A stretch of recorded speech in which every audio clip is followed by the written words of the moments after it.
مين؟ مين؟ هلا هلا يا ولدي هلا. دق بابنا ولد الجيران. ايش قال؟ قال امي تسلم عليكم وتقول عندكم نعناع. الله الله. قلت له عندنا، ولو ما عندنا زرعنا لكم بحوش بيتنا. هلا بالجار الصغير، هلا بولد جيراني. يا سلام، من متى ما دق بابنا أحد من الجيران يطلب طماطم، بصل، عيش، حتى اسطوانة غاز لما تخلص عندهم. ايوه، يمكن يقولوا ايه، احنا بخير ونعمة الحمد لله، وما في داعي نطلب من الجيران، مو ضروري. أنا ما أعتقد هذا الشيء. احنا فقدنا الطلبات الصغيرة بين الجيران، فقدنا طعم الجيرة. كان الجار يطلب من جاره حتى بصل، وبعدها ايش يسوي؟ يرسل له قليل من الطبخة. عشان ايه؟ عشان يشارك جيرانه اللي اخذ منهم البصلة المذاق الحلو الرائع الجميل، الشيء اللذيذ.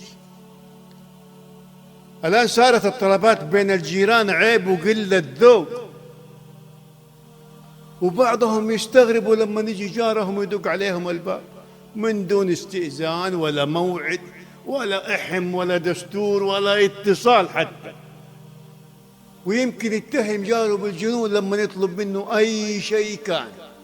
لا وإيه، وعيب نطلب وندق باب الجيران.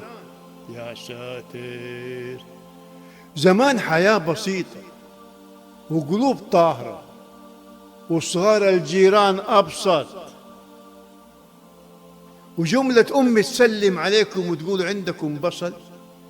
جميلة العبارة، بجمال البساطة وجمال المحبة وجمال روح الجيران الوحدة.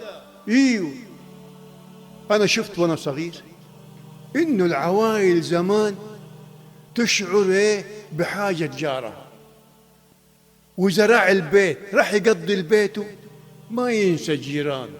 ايوه، ما ينسى جيرانه.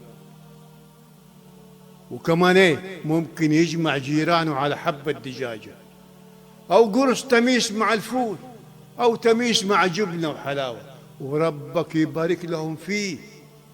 المسألة ما هي مجرد طلب، لا. وترى مو عبارة أمي تسلم عليكم وتقول عندكم نعناع هي المحك، لا لا لا لا لا.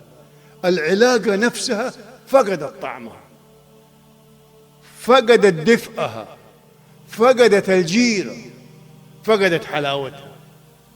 الحياة يا جماعة الخير ما صار لها طعم بعد ما استغنينا عن بصل وطماطم وعيش الجيران. ولما نعطي الصغير طلبه، هيا شوف، صدقوني استناه يرجع لي بصحن من عشاء.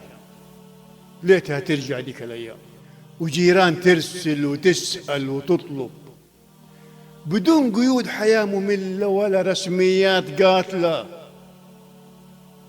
قصروا، جبت النعناع لولد الجيران ووصلت لنهاية كلامي. هيا قل له أمك، أمي تسلم عليكم وتقول إذا تبغوا شيء لا يردكم إلا لسانكم، مرحبا بكم. وراح الصغير ولسان حالي يقول يا شكرا لك، شكرا يا جاري الصغير، عشت معاك لحظات أصبحت مفقودة بزمن الجار ما يعرف جاره.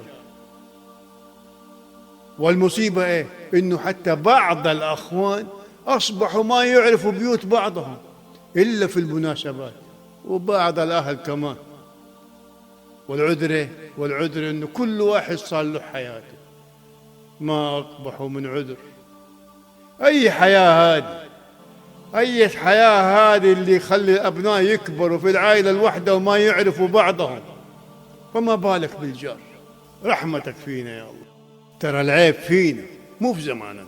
ما نقول مع تحيات أحمد باهرمز.